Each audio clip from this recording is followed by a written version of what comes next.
Alright, hello everyone and welcome to AEW Discussion. I'm your host and AEW enthusiast Dougie Doug. In today's episode I'm going to be discussing Dynamite December 6, 2023 edition, a show that continued with the Continental Gold Classic. It also kind of featured a couple of developments with that particular tournament, and with that we'll go ahead and get right into the action. Starting with Jon Moxley versus Rush, and this was a hard-hitting, high-impact match that saw Toro Blanco elevated even in defeat. It was the best Rush has looked to this point in his AEW career, the equal of Moxley. He kicked out of the Death Rider and lost only because of referee stoppage, having never actually tapped out through the Bulldog choke, but rather passing out. Moxley continues his streak of dominance in the tournament at this point, setting up must-win scenarios for Jay Lethal and Mark Briscoe, neither of whom has earned a single point in the competition.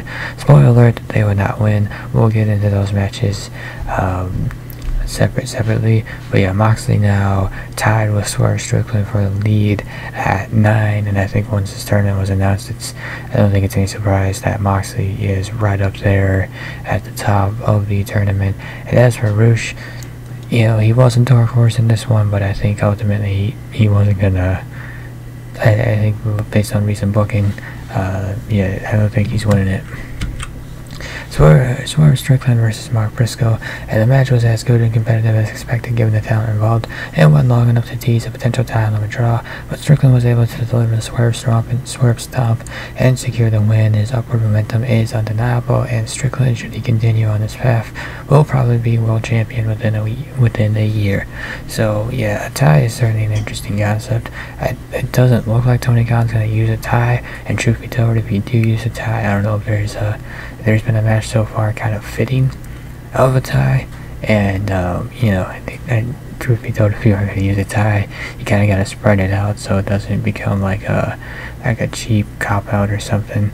But I guess another not surprise here is Swerve Strickland also at the top with 9 points as well, and AEW is just going right ahead and announcing Swerve and Moxley for next week on Dynamite. I mean, these two were bound to clash eventually, but I do wonder if there were some other matches we could have had before we got to Strickland versus Moxley. I don't think Moxley has faced Jay White, so I guess you could have done that, and Strickland hasn't faced Rush.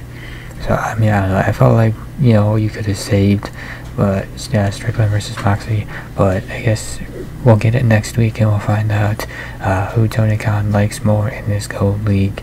Does he like Strickland more? Does he like Moxley more? And given the amount of momentum Strickland has, I would hope he picks up the win.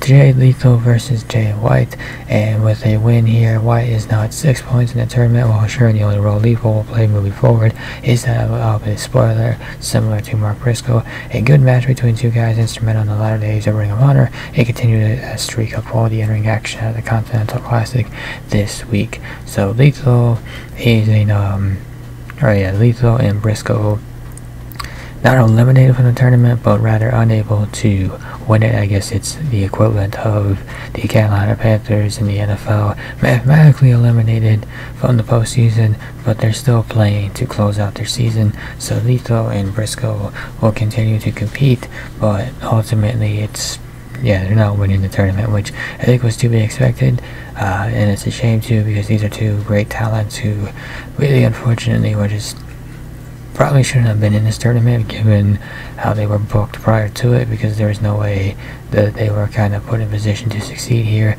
And as for Jay White is certainly at 6 points. He's only 3 behind Swerve and Mox, and he's certainly an interesting dark horse candidate here too. Could Jay White sneak his way up to the top? It's possible. I like that there's a third person kind of just hanging around. I don't think he wins it, but again, the idea of just a third person kind of hanging around is a nice one right there. And White's a good fit in this Gold League.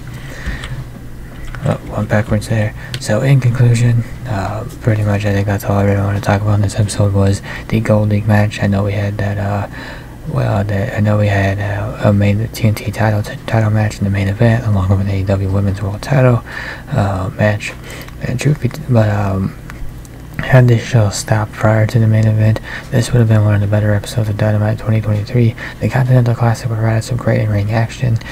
Toni Storm and Sky Blue showed out in a fun championship battle. It was nice to see Sky Blue finally get a women's title match. Unfortunately, she came up short in that one, and then for whatever random reason, Riho decided that she was going to make a return to compete against Toni Storm, because reasons that one just didn't make any sense, but I guess we got that. And then there's also a tease for MJF versus Hangman Page, as well as a pretty solid tease about Hangman Page being the devil. MJF got laid out in the back with a beer bottle smashed over his head, so pretty good tease right there between those two. We'll see what comes with that next. Unfortunately for this show, the match that got the most hype was Copeland versus Cage, and unfortunately that match did not deliver. There's really no other way to say it. It's not like the in-ring quality was poor. It was a decent match in of itself, but the finish is what ruined the match. I mean, Shayna Wayne had no business being involved, nor did she have any business turning on Copeland, nor did the referee have any business taking a bump. I mean, it was just an overbooked mess. If you didn't want to... It really made no sense to do this match on TV. It just didn't. Especially with World's End coming up at the end of December, and you only have two things scheduled for the show. You have the World Title match with MJF and Samoa Joe, followed by the Continental Classic, Blue League versus Gold League. It just makes no sense. I would expect Copeland versus Cage, the rematch, to be announced for World's End, and if it is, I really should have just done the first match between these two at World's End. It made no sense to do it here, and pretty much he kind of failed with how you booked this match. But with all that said, though, still it was a good show of Dynamite, saved by the Continental Classics making, and because of the in-ring action from that Continental Classic, this was one of the top tier Dynamites in a long time. And with that will conclude this episode of AEW Discussion. If you enjoyed this episode, be sure to hit that like and subscribe button down below.